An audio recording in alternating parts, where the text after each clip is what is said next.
So just waiting for a few more people to join us. We've got the amazing Caridad from the UAE. Do you want to say hi? Hello, welcome. I've blurred my background in case you see little 7-year-olds running around, or let's just keep them in Always the a blur good zone, idea. just in case. Because he ran over yeah. not wearing any pants 2 minutes ago. Oh my goodness. It's amazing. Keep little bodies blurred. Good idea. Okay, so we are live in this group. So if there's any teachers watching, welcome. And if you have any questions, please type them in and I will ask Caridad. A really big welcome to any of my childbirth guide students and anyone who's interested in learning to support parents or anybody, people wanting to go through the whole wonderful experience of birth. This is part of a masterclass series, particularly aimed at the course that I teach, Childbirth Guide, learning to support parents to birth in a loving and mindful way. And yeah, this masterclass will be popped on that course for everyone there to have lifetime access to. And I'm just welcoming the greater Blossom and Berry Teaching Collective today. Yes. Okay, so let's get started and I'll see if I can answer any questions as we go along. So I am so happy to welcome back one of our teachers, or welcome back into my Zoom room, and a dear friend, Caridad. Carry Love is the name she goes by for her wonderful doula service and business.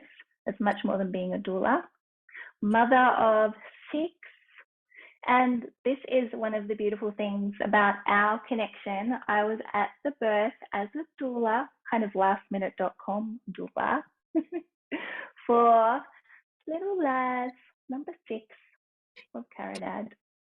And we worked together in the United Arab Emirates.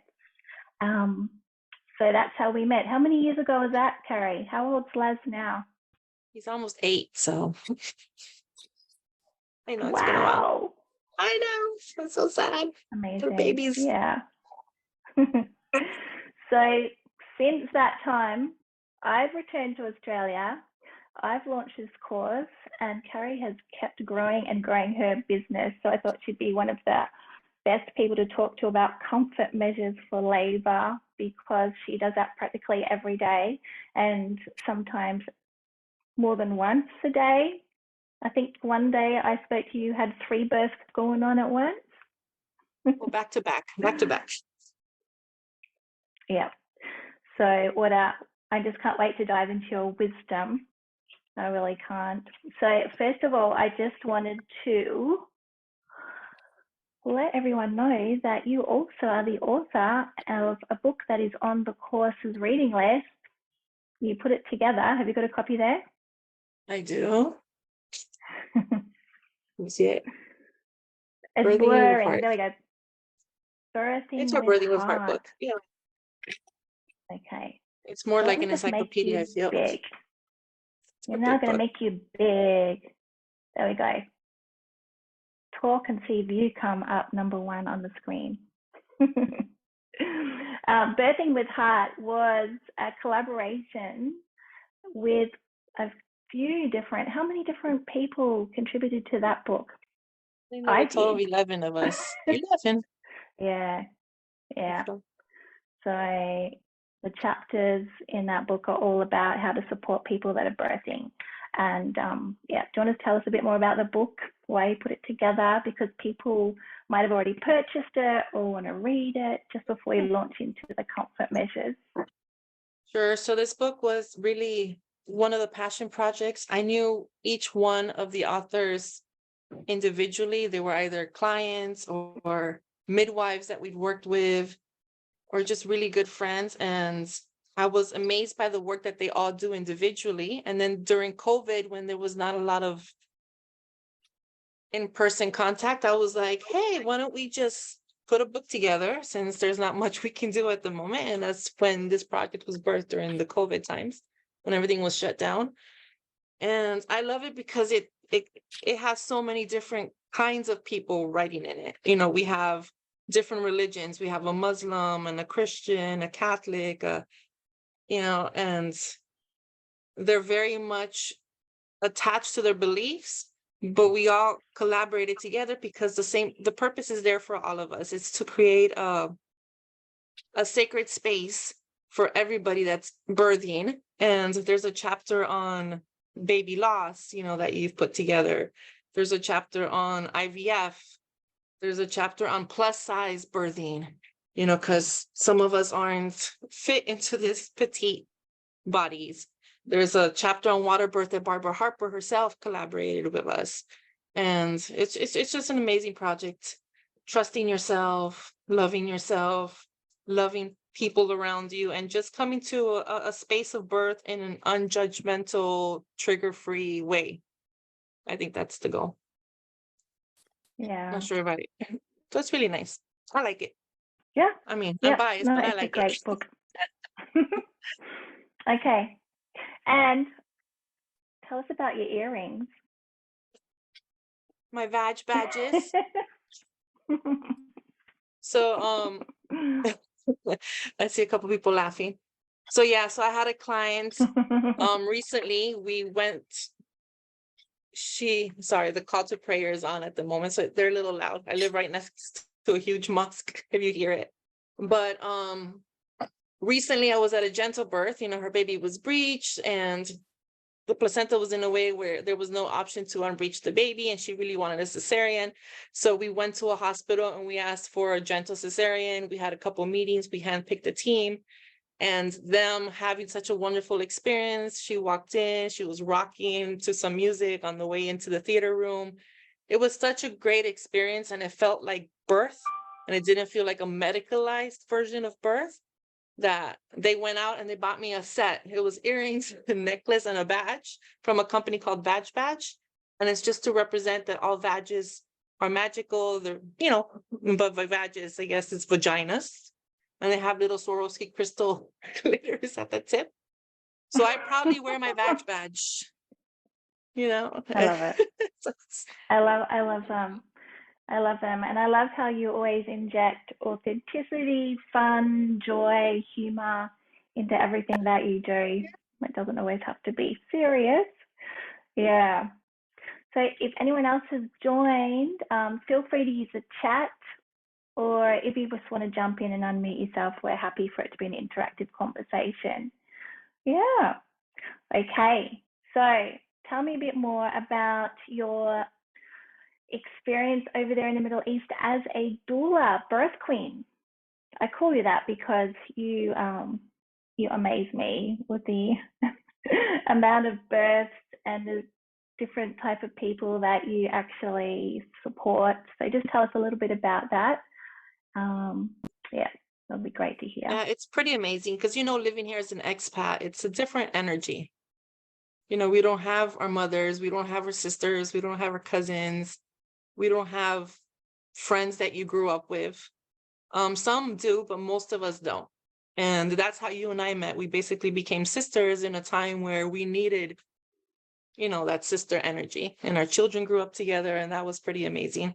So I support at birth in a country where home birthing is not allowed, where the hospital birth is first and forefront, the only way to birth at the moment. And my goal is that everybody still feels like they're in a sacred space.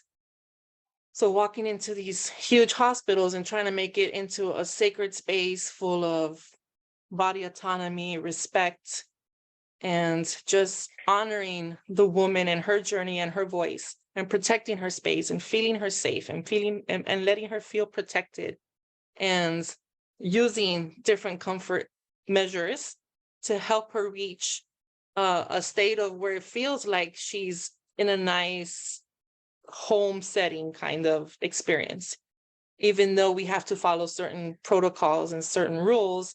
And work well with the medical team, work well with the doctor, work well with the midwives, the nurses, and I do work well. Some of my new friends now are these doctors and are these midwives, and I still get goosebumps when we all work collectively to witness the birth, because I feel like we're not doing anything, we're witnessing the birth. So instead of being a doula or a doctor or midwives, we're the witnesses in that moment of what this woman is accomplishing, which is the birth of her baby. And that could look like, so different for everybody. And it does look so different for everybody. So yeah, so that's what I do here. I help expat moms, mostly expat moms, but also some Emirati moms, achieve their VBAC, achieve whatever birth that it is that they're looking for. And they come from all religions, Hindus, Muslims, Christians, Catholics, atheists. And not that yogi is a religion, but sometimes it feels like the yogis, the hippies, I help all kinds of moms. And I think I'm able to, because I come to it from a place of being a birth witness and not somebody that's imposing my ideas or my views or my judgments into that space. Mm, Does that make sense? Yeah, makes a lot of sense. And so how many are you on call for at the moment? Because I was kind of worried that you wouldn't be here. But just 4, just 4 currently. But and how many this year? everybody's happy. Mm. How many what this year? Oh, that Yeah. I think this year's been busy. And I said yes more than I usually do. And I think I've done about 55 this year, which is nice. And I'm grateful to have been to all those births. Wow. And be part of all those birth stories. Yeah. It was a busy year. I love it. Natalie says, love the badge, by the way. Yes, I think we should all get one. Okay, yeah, keep your questions coming in the chat, because we have Carrie here and she's usually busy. So it's just an amazing opportunity if you want to find out anything about what works in the birth room. This course that I teach with the Blossom and Berry platform is to help train teachers to run like a 2-hour workshop for birthing people, pregnant people, their partners, or alone, just so that they can explore some of the things that you would learn in a childbirth course. And then people can go further if they want to become a doula. So this is an introduction. So what things are the most important? What would be your top 5 comfort measures, Carrie, that you would discuss with a couple or use with a person who's in the, in that active labor stage? Because that's a time when they really need that support. Yeah. So before I really get into it, I wanted to discuss how I approach birth. I know we all talk about birth plans and birth wishes, but I come to birth in a way where I ask the mom, I want her to really focus on her 5 senses, using her 5 senses, what's going to make her feel the most comfortable in a moment of where she might not feel in control. So what does she want to see? What's her sight? I feel like a clean, organized room, focusing on calm colors, maybe a flickering candle. Sight's very important. And then for hearing, definitely soft, soothing sounds, or sometimes just a complete and quiet zone where nobody's having any external conversations. I use a lot of nature sounds in the birth space, like bird sounds or maybe a river, depending on what makes the mom feel the most relaxed. I focus on taste quite a bit. I know some places, some moms don't feel like eating or drinking, but things like herbal teas, the chamomiles, the peppermints, even avocado tends to relax the mom in that space. Then there's their smell, with the essential oils, using lavender, roses, maybe vanilla. Then touch, obviously, that's the last sense. Touch is very important. So the textures, I always say there's a cozy blanket that makes you feel super relaxed that you always use at home. Bring that. Physical touch is very important. I always say, you've always said it also, the most important tool in our doula bag is our hands. That's the most important tool. And just body work, movement, like that's all going to help. So first and foremost, we focus on the 5 senses: the sight, the hearing, the taste, the smell, and the touch.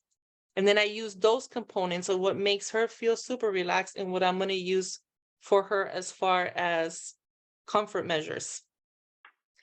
Because obviously one of the most important ones is the breathing. So guiding her through the breathing.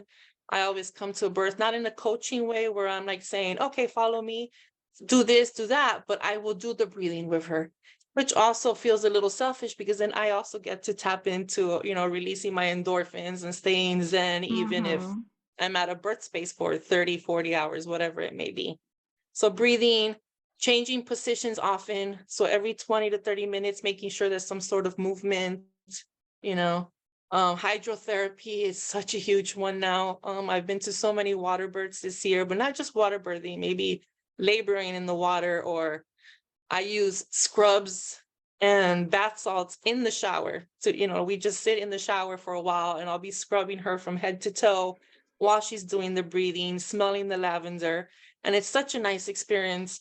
I had a mom recently hire me for the second one. She's like, whatever you do, just make sure that we have that shower again. Because that was such a good memory for I her. love And that. yeah, such I a good like how memory you for her during combined, that birth. combining water, heat, scent, and Touch, touch all of it. all at once, and that's one that partners could learn and do. I didn't think of having that all together. For sure. Wow. And then focusing on warm, focusing on cold, and changing them often, because always the different compresses, that always works. And all the different therapies, aromatherapy. There's a lot of different smells. Mel knows with her aromatherapy background, all the different smells that we can use at birth. I always say be mindful, though, that if you're in a hospital space, not to have anything in the air that could trigger medical staff. So I usually more, with cotton pads or on the blanket or on the towel or near a fan, so that it's directed towards just the laboring person, the birther in that moment, correct? So we're very mindful about that, because I also, if we use something like clary sage that's meant to increase the intensity of the contractions, if there is a pregnant medical team member that, I am always very mindful that could instigate contractions in that person. So I'm always asking the team, are you allergic to anything? Is there something that just doesn't make you feel good? And then I try to eliminate that from my comfort techniques. Just to interrupt you, Leanne said, for sure. no physical touch when in transition for some, just to keep that in mind. So how do you find that when people are in transition? Well, yeah, the goal is always uninterrupted birthing. That's always the main goal. Okay. I actually don't touch moms in early labor either. And I just focus on the environment. So it's keeping the environment nice and clean. The smells going if there must, removing any excess mess or noise, and that includes people. I consider people excess noise, excess energy. So if they don't need to be in the room in that moment, maybe removing them from the space. So that's a huge comfort technique, even if it's not a physical one. It's huge part of the birthing experience. I'm a strong believer in energies, and we've talked about a lot of energy through our circles and stuff. But I believe, like, when you go into a space like a birth ward, like a labor and delivery ward, the energy of all those moms that have birthed in that space should be honored, and they're kind of sitting there.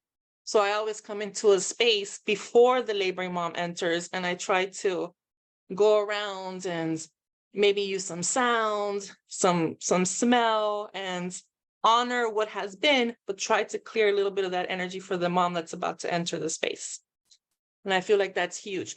When you talk to a lot of my moms in the debrief, they're always like, it's nice to just walk in. And as soon as you walk in, you feel like this just big sigh of relief and relaxation just by entering the space. So always trying to prepare that space before the mom even enters it is huge. So if you arrive at the hospital with the mom, maybe just have her wait, in the hallway or in the car for a couple minutes, and you run in and you just get the space ready before she comes in. So that's always a great something big, idea. Yeah, something partners huge could to do let you that as know. well. Yeah, partners could arrive with a little kit, the birth support people, and actually set up the room before they And bring them in. Yeah. and whenever you see the laboring mom going into a space where she knows that she doesn't want to be in, or maybe she starts to worry or think about too much, distraction works so well. I always say there's nobody as easily distractible as a laboring mom can be. Like, I've had moms say, "Oh, I need this," and then I'm like, "Okay, fine," but then maybe, and I'm like, "Oh, look at that," and then all of a sudden, she's focused on something else. So it's nice, like distraction works really well when it comes to laboring moms. And visualizations, right? A garden, maybe talking about a garden that she loves to go to, or a waterfall that maybe she went and visited with her partner, or if it's the night sky, whatever it is that she really enjoys that makes her feel. This is why those conversations before birth is so important. You get to know the person as well. And obviously there's always pain medication. I mean, there's always the medical pain relief. And we can't completely say that's not an option, because it is an option. For some, that could be the nitrous oxide, or something that's not a medical relief, but it's the TENS machine. I carry one with me at all times. What's the proper term? I wrote it down because my Cuban self always forgets. The transcutaneous electrical nerve machine. It's portable, Yeah. it's easy, and it usually tends to help the mom quite a bit. Most people. Yeah. I've had moms say it's not helping me, and then the second that you remove it, they're like, no, put it back on. It was helping. Okay, because it's meant to trigger those endorphins and release those endorphins. Acupressure, the easiest form of acupuncture that most doulas promote is that just squeezing the combs, because you are pushing some pressure points.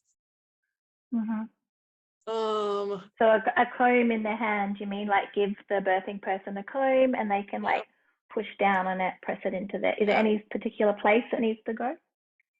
Yeah, so usually just here, right? We squeeze here with the combs down, and I usually buy a bamboo version of a comb, never the plastic ones. Those tend to be a little not as nice. So yeah, the medical pain relief, obviously, the nitrous oxide. And if the goal is unmedicated birth, Lei Gong acupressure point. She's sending the note on there. So yeah, so just medication, changing position, hydrotherapy, massage. We talked about the 5 senses, using mind and body techniques, reminding her of her deep breathing, the yogi breath, breathe in, hold out, hypnobirthing techniques, and just a lot of the mind, just reminding them that birth happens here more than it happens between your legs, right? It happens here between your eyes. So it's all of the mind. Yeah. As above, so below. I use a lot the horse lips that you taught us, remember? I always say, that's my favorite. Let's do favorite. it together. Yeah. And that always tends to relax everybody. I even get the dads to join in on that one. The dads, birth partner, whoever may be there with us. The birthing ball, obviously, that a lot of women find comfort using the birthing ball. And that's moving up and down, forward, releasing some of that pressure. And then our famous and happy rebozo that we always carry. Yeah, I love a rebozo. And the best way I can describe a rebozo is think of it as an extension of your arms. So basically what you would do with your hands and what you do with your arms, you provide with this rebozo, right? Squeezing the hips, movement, just movement, and sometimes letting them all just fall into it. So it just feels like a nice big cuddle. Or even in a space where she might feel overwhelmed or in transition. Somebody was asking about transition earlier. If she's feeling overwhelmed and she can't find the moment to reset, I do the short breaths in and out during transition, but we also cover the head a little bit. We'll cover her head and then just let her focus on herself and just ignore the fact that she may be, in a setting that she's not always used to, or that there are people around. So just make sure that she finds that she's in herself in her own private cocoon, and that usually helps as well. So that's a good So one many for uses the for transition. the So rebozo. many uses for Yeah. the rebozos. You know, I wrap it around the Mm, dad sometimes, and then I'll have the mom hold it while she squats, or if she's in the water, mm, because birthing tubs and birthing pools are so nice for the mom to be able to move around easily.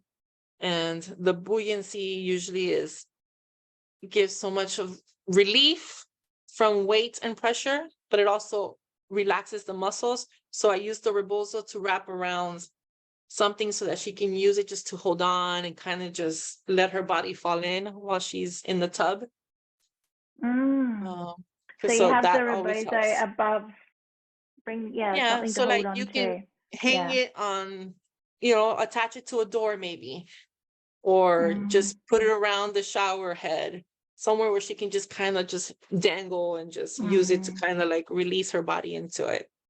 mm. Let's talk about the birthing people that are having continual monitoring and can't kind of leave the bed. What comfort measures? Like we all know, the research says that the more you can move, the better, and the more that you're monitored, the greater the chances of cesarean section and other interventions. So, I mean, in a perfect world, everyone will be off the bed, but some people need or feel more comfortable in the bed, or because of complications have to have that continual monitoring. So, what comfort measures have you seen work well in that situation? I know you're a great massager, so we can talk about maybe some of the hands-on counter pressure or massage that could be taught to birth partners. Mm. Yeah, so Or I always anything else say, that works. yeah, so you do the same stuff. It's the breathing, the music, the drinking, the eating, but you can also introduce a peanut ball. We used the peanut ball. I remember when you were here, we introduced like the first peanut ball, to to one of the hospitals, like physically bringing the Yeah. balls. We wasn't just leaving them at the hospitals. Where the mom can. I've had moms physically sit on the peanut ball, not even put it between their legs, but they're like physically sitting on the bed on top of the peanut ball. And I say, just pretend you're on a horse. I know it sounds silly, you know me. I'm a goofball, and they'll physically sit on the peanut ball. Or And it's shaped like a peanut. For those that yeah, don't know, it's so like it's a a big big, birth ball, but it's like, yeah, you can sit in it like it's a horse and there's a saddle in the middle. Like yeah, a so big sit in the peanut saddle, just shape. sit in the middle, and they can ride forward and Mm, back. But obviously these CTG monitors are sometimes very sensitive, and any movement will, mess with with the monitoring, let's say. So sometimes it's difficult for there to be a lot of movement. So as long as you can move the mom physically every 20 to 30 minutes, that always helps. And even when she has an epidural, or she has to have an epidural, it's the same. The peanut ball, getting her on her knees, the sideline release. And while she's on the sideline release, you do a lot of like hip squeezing. I put the rebozo, even if she has to lay down, I'll put the rebozo under her, and then I'll move the hips left to right, in a nice, almost like infinity sign mm, movement. mm. And that always helps. And yeah, so Yeah. massaging from the top of the shoulder down to the arms, releasing, just getting the blood flowing. As long as you get that blood flowing often, that always helps. Yeah. And all that oxytocin. I think Yeah, a lot of the research shows that the best birth outcomes are when a person in labor has uninterrupted continuous support. So that's the biggest difference. So often you probably know that the midwives and medical staff are in and out, often change shifts, but you're there continually. And it's been shown that doulas, partners, friends, the non-hospital related people being there continually is what makes the best outcomes. Or the people that give birth in that situation, the mums, they look back and they regard their birth more favorably and were able to deal with the pain better if they had that continuous support. So that's, for sure. yeah. I always call myself when couples are interviewing me, I always Mm. say, think of me as your event planner, right? You like, we plan for these huge weddings and these huge celebrations, and we always have the planner come in and usually once everything is squared away, you've done the research, you've bought everything that you need, their job is basically to stand in the corner and watch it all happen. Okay, sometimes moms, I've had moms hire me to say, please don't touch me. Like they don't want me to touch them. They don't want me to talk. They don't want me to do much, but just they need my presence there in the corner, maybe my lightheartedness, just to remind them of what's coming next or what's happening. And it's just that constant reminder that there's somebody there for you, somebody that you can trust, somebody that makes you feel safe, somebody that makes you feel protected, which for me are the three most important things at birth: that the mom feels safe, protected, and the most importantly, that she feels listened to and heard. So my job most of the time is just to make sure that everybody's actually paying attention to what she's saying. And when she says, I feel this way, that everybody understands she really does feel this way. Even if in your mind you can't comprehend that, like listen to what she's saying, which is super important. So my job is advocacy, right? yeah. So, and the parents need to understand too that most of the work happens before they even enter into this birth space, right? So which is why I say sit down and think about what makes you feel relax, what makes you feel comforted, what makes you feel empowered, what makes you feel in control before birth is about to unveil. So we do all of this work beforehand. So it's almost very organic once we arrive. Yeah, that's why just offering a workshop to parents or to the person preparing for birth can be so powerful, because you might introduce things they hadn't even considered and possibilities. They might think that, this is just the way birth is. So education is so empowering. For sure. And then I always say don't try to do anything new on the day of your birth. If it doesn't work for you on a regular day, it's not going to work for you in birth. So you should be able to find these techniques should work. So I usually have the partners or the father or the husband, the sister, whoever is helping this mom, help her relax throughout the pregnancy, because pregnancy is a lot of work on the body. And if it's helping you throughout your pregnancy, it will help you at your birth. So it's not just doing it at the birth, but doing it throughout the pregnancy as well. So they have plenty of time to do the massage before the mom goes to bed, plenty of time to introduce smells that may help her relax relax before day of birth. So even as soon as 15 weeks, 20 weeks, 30 weeks, start doing all of these techniques from them, because then it just becomes very organic when you enter into the birth space. Okay, because it's something that you've practiced often. And then it's very easy and it comes natural to you. And then continue to do it once the mom has given birth in postpartum.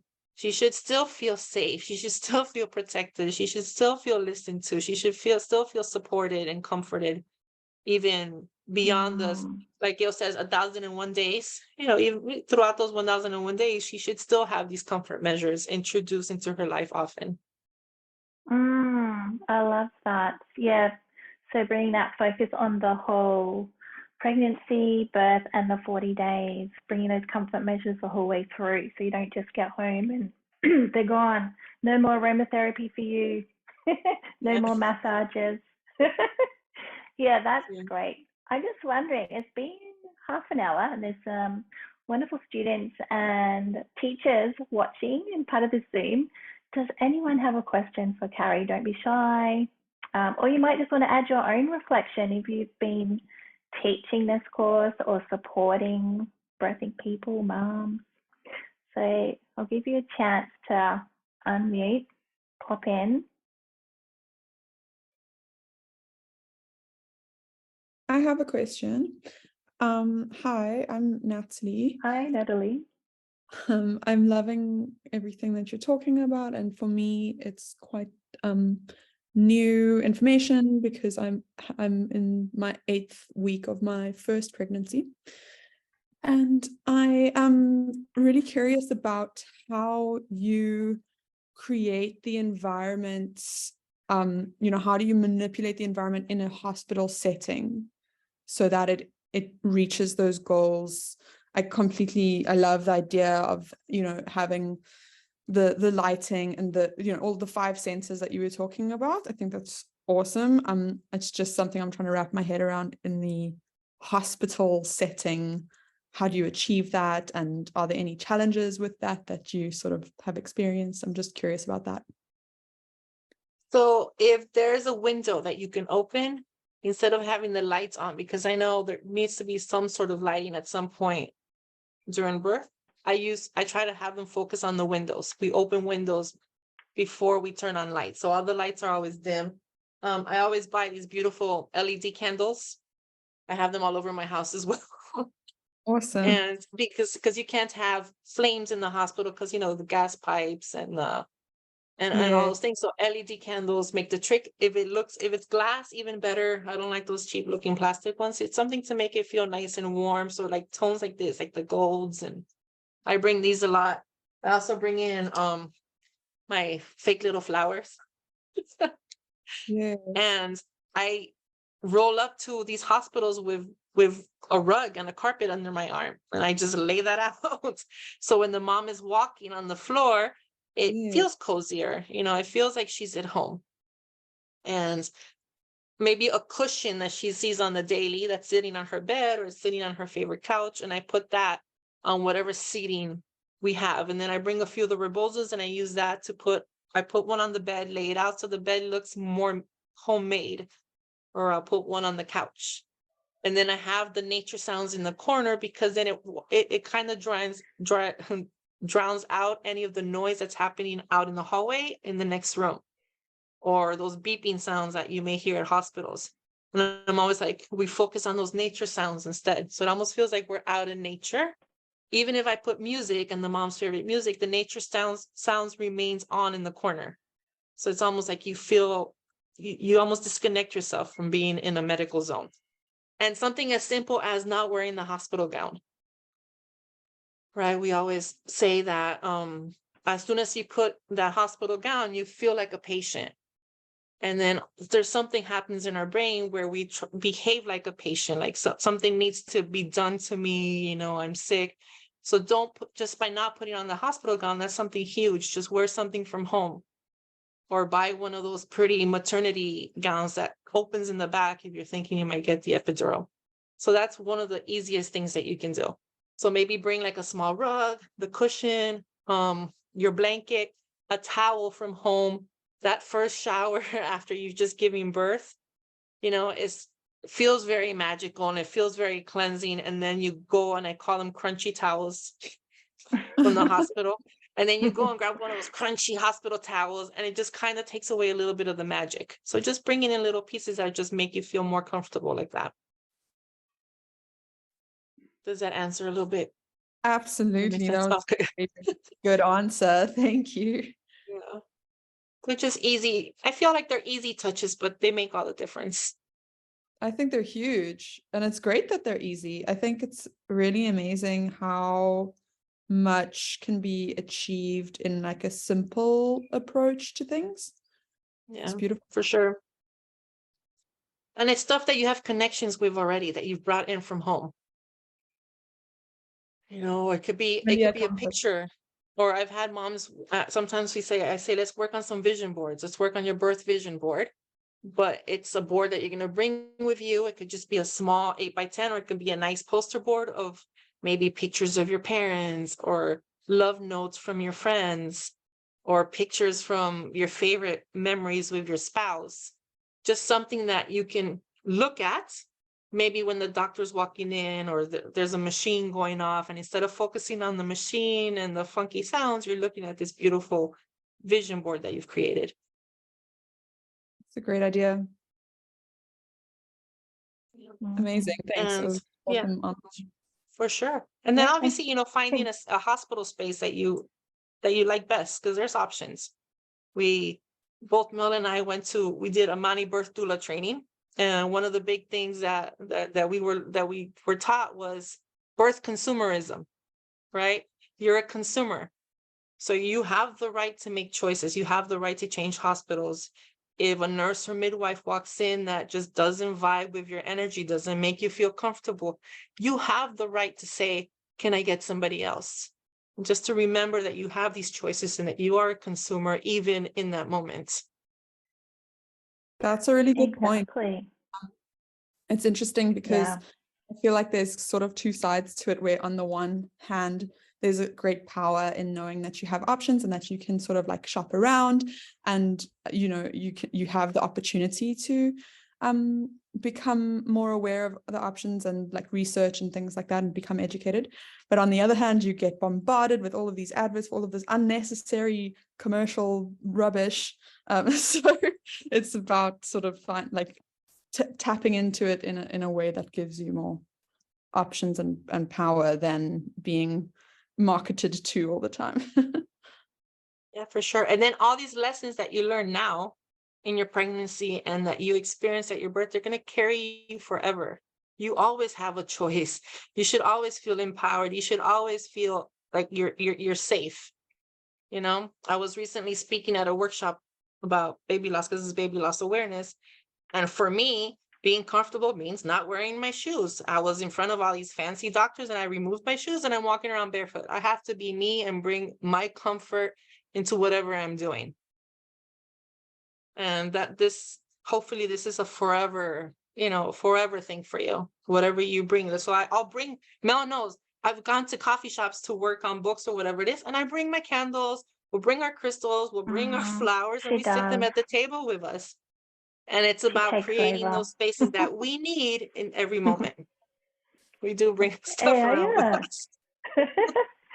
Yeah, it's really good to know that you have the choice to create the environment, and that will be different for everyone, the environment that suits you. That's a big thing about feeling comfortable giving birth. Yeah. Especially Congratulations, when you're by the giving way. birth. So exciting. Thank Yeah. Does anyone else have a question for Carrie? If you're watching the live on Facebook, you can type it in the comments, or here on the Zoom, you can unmute yourself. She'll answer anything. She's not shy. I've really kept it PG though. I haven't said anything wrong. You haven't. I've been behaving. No. You just wore I've big behaved. vagina earrings. Apart from that, it's Just all good. and just remember, it's all perception. You know, it's how we perceive anything and everything. You know, Yeah. and it's all here, right? How do we perceive people? How do we perceive energies? How do we perceive our surges, our contractions? Is this something scary, or is this something that we're creating? Is this something that we're loving? And as a comfort person, as a support person, I'm always reminding them, you're stronger than the contraction. You're creating them. It's coming from you. You know, this is, and instead of looking at it as this is your birth, this is your journey, look at it as your baby's journey. Put yourself in your baby's position. You know, during the contraction, what's happening, the baby's kind of like being moved down.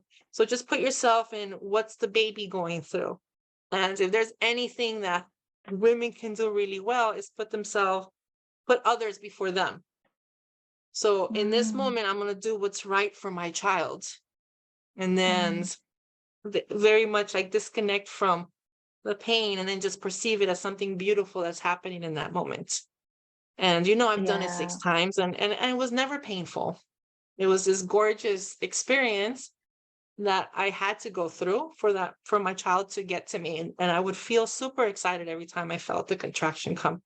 And then as somebody that's giving you that comfort and the support, their reminder is, they're supposed to remind you in that moment of what's happening and just to put things in perspective for you. I like that, Carrie. Just this whole course and approach is about helping people birth with love and mindfulness. And you're talking about that mindfulness. So I always say, take a little trip, like you're in an elevator, from your mind down to your heart, and perceive everything from there, and also from the baby, like your heart and your womb, which, they're usually pretty good at doing that. If you can help support people to get into the zone, they'll go straight there. So everyone else in the room, just remembering in the birthing room that everything needs to come from the heart. And mindfulness is exactly what you just said. creating a space where you can be present in the moment and focused on the miracle that's happening and find meaning instead of, you know, I think there's been lots of research that the more meaning and purpose you have when you feel the strong contractions, the less pain registers because you attribute the meaning to it. Yeah. Yeah. Anyone else want to ask something? We've got a little bit more time. Phil says, so wonderful to hear how birthing options and alternative support measures are being allowed. Amazing work that you're doing, Carrie, for babies and mums. Thank you. We're all doing it, right? That's why we're all here. It's amazing. And I feel the more conversations, like if you go to coffee tomorrow and talk to everybody that you know. And I feel like we can all do it together. We all have I think maybe choices. we do. And I want to ask you, because a lot of people find themselves planning cesarean or having an emergency one. What comfort measures can you bring into that space? Yeah, Have you had for experience sure. with that? Yeah, so I mentioned my badge came from that beautiful, gentle cesarean. So talking to your provider and finding one that aligns with you and is very patient-centered, right? Patient in quotation marks, because that's what they refer to you as.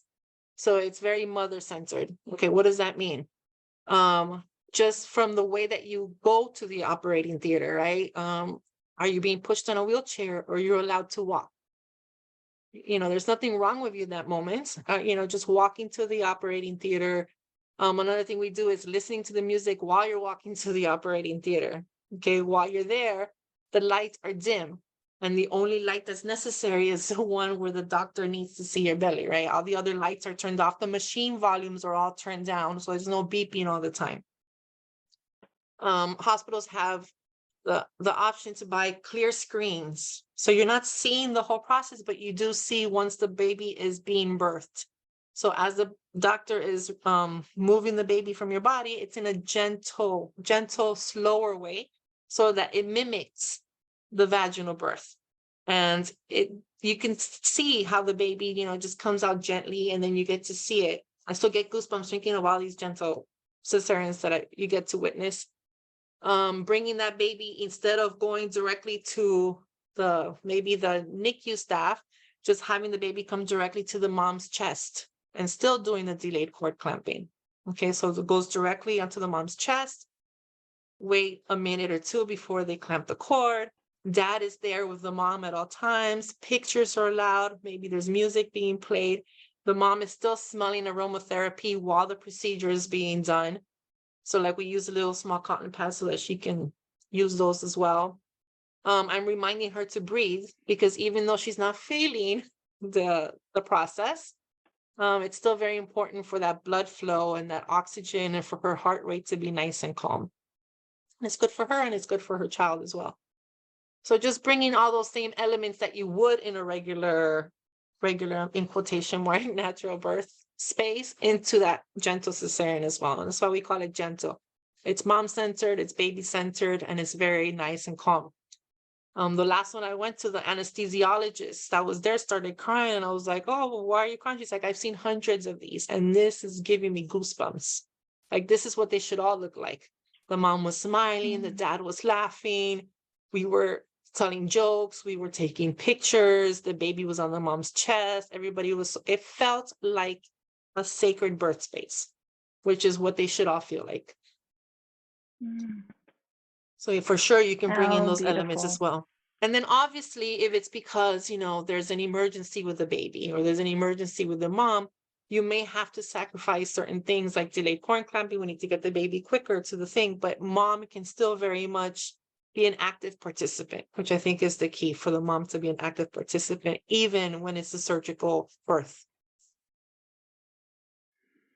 Yeah. And I remember a time where you were kind of frowned upon, and maybe still are in some places, if you dared ask for a gentle cesarean. But I think they're getting a lot. Are you finding they're more, it sounds like you're more able to do them in the Middle East?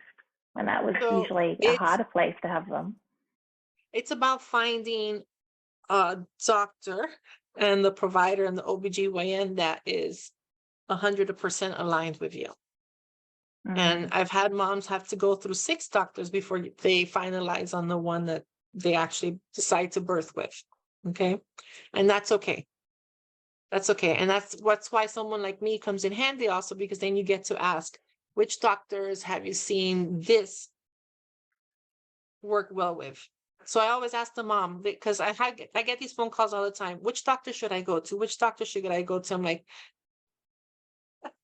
my child is dancing in the background. Oh, so yeah. So which doctor should I go to? Which doctor should I go to? And I said, I don't know. We haven't had a conversation as far as what kind of birth experience you want for yourself. And different doctors mesh with what it is that you want. So it could be different for everybody. Some people like the more science approach, and they like the being told exactly what's happening at all times. Some people like very hands-off. And it's just finding the doctor that is aligned with what you want. So first you need to choose what kind of birth experience you want, and then find the team. Find who's going to be able to be with you on that day. I like how your child there was dancing, because I was just thinking, have you had any dancing? It's a good segue. Happen in the birth room, because I teach as part of the course that movement and slow dancing with the partner, or just putting on some music and dancing. And I know we've got a friend that wrote a chapter in the book about dancing for labor. So have you experienced that? Yes, they're all dancing. I think he likes to see his blurred. Oh, there you are. Okay, so they're all dancing births. And so we always find what works well for the mom. One of my favorites is the Shakira, you know, the nice hip movement. So anything that see, he's singing Shakira right now. Great, perfect. Is that loud?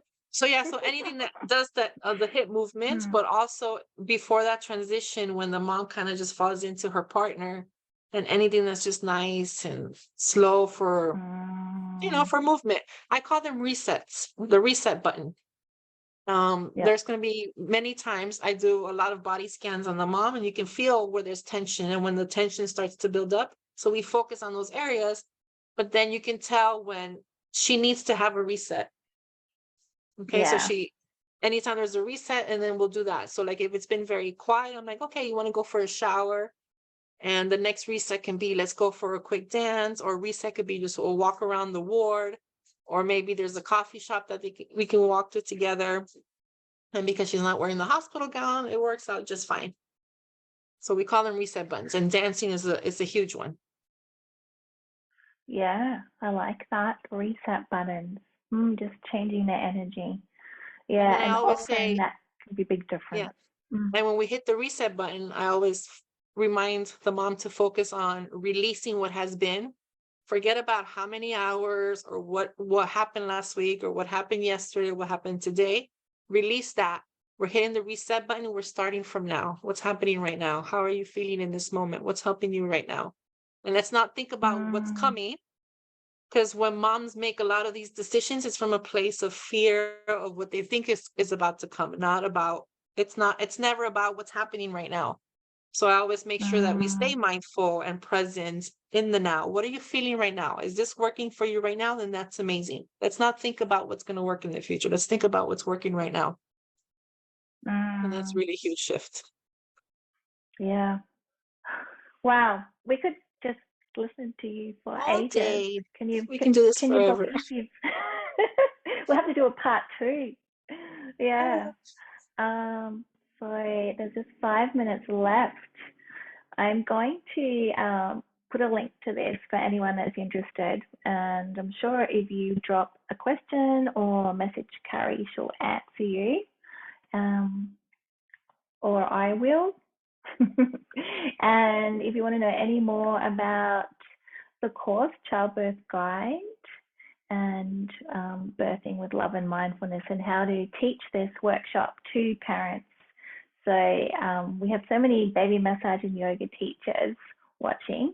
So if you're wanting to extend your service so that you can work with the parents and pregnant people prior to them coming into your classes, both Carrie and I have worked with parents through conception, counselling them around that, and then with them, supporting them as they explore how they want the birth to be, and then offering baby massage. It's like a whole package, isn't it? And then afterwards, the postpartum help as well. So you might be thinking you want to expand your business, or you might just want it for your own information. I really love working with parents, and then when they come back with their second child, you've got that real strong bond if you've been able to help them on all these different levels. Yeah, what would you say about your business, Carrie? What brings you the most joy? For me, it's it's that safe space for women, just being that safe space and giving them permission, because that's usually when we get those phone calls, all the moms really want, or women really want, is permission to do what it is that they want to do. And I'm always like, don't do what, Instagram is telling you to do. Don't do what anybody you think should be done. Let's figure out what in your heart is truly what you want. And I give you permission to do that. And I will be there holding your hand while you do that. And I will cheer you on while you do that, which is huge. And to add to what you were saying, yeah, we do see moms from conception. I'm a fertility doula now as well. Or so some conception, pregnancy, and I don't do the baby massage group classes anymore. I use those more for like private circles, but I include it as my doula package. So my doula package is, we do the sessions before the birth, and postpartum is the baby massage and the baby yoga, and then coming into these private, mommy circles that I run. When we do and I still incorporate my baby massage and the baby, so all of it together and it's amazing to have all of it, because then we do see moms for 3, 4, 5, 6 years sometimes, and then they hire us again, the second baby, and then we have siblings classes, and then I've had fathers say, you're the rock, and I'm usually the first person they call when something happens, and it's amazing to be part of their journey the whole time. Yeah, I think you're a blessing to so many people and families in your community. And do you want to just tell people what area you've most recently moved into and how they can contact you? So that's funny because I'm everywhere. So in the UAE specifically, I'll drive to births in Dubai, Abu Dhabi, Al Ain, Ajman, Sharjah, so all those Emirates. So if it's reachable by car, I'm there. I'm always there. An hour and a half drive. And yeah, so virtually anytime, WhatsApp support all the time. And I just love to share the knowledge. I'm not a hoarder of the knowledge. We like to share as much as we can to as many people as we are, because we can't do this work alone. We're only stronger together. So the more of us that are able to do this work, the more impact we have on the world. Yeah. And I just wanted to mention that you've recently launched Carry Love Loss. So you're also working with baby loss. So we might need to do another Zoom on that sometime. Session. Yeah, for sure. But if people want to find out about that, can they contact you about that as well? Yeah, so recently, my new passion project, I've worked with bereavement for a while. I've been a bereavement doula for a handful of years now. But more specifically is showing providers and the first responders on how to handle the situation, because the trauma is compounded so much more when it happens because of the way people react and the way that people don't know how to respond to the mom suffering the loss.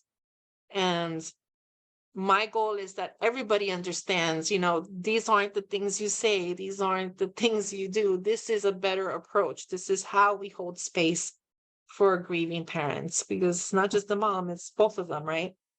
So so I have a whole landing page that I'm happy to share, where it's resources for the parents, resources for the providers, and that's just one of my new passion projects. Yeah, well, obviously it's a whole other topic, but yeah. Yeah, so important. So I'll put those links or you can, Carrie, in the Zoom chat, and I'll post them in the Blossom and Berry Nurture Collective for teachers if they want to access it. You're such an amazing resource and a dear friend. It's been so wonderful to connect with you here in this space. I miss you. And yeah, if anybody wants to find out more about anything that we said, and once we end this live, if anyone on the Zoom wants to have a private conversation for a few minutes, I'm sure Carrie will be here for a couple more minutes. So yeah, sending everyone a love and looking forward to talking to you again soon. Bye. Thanks, Carrie.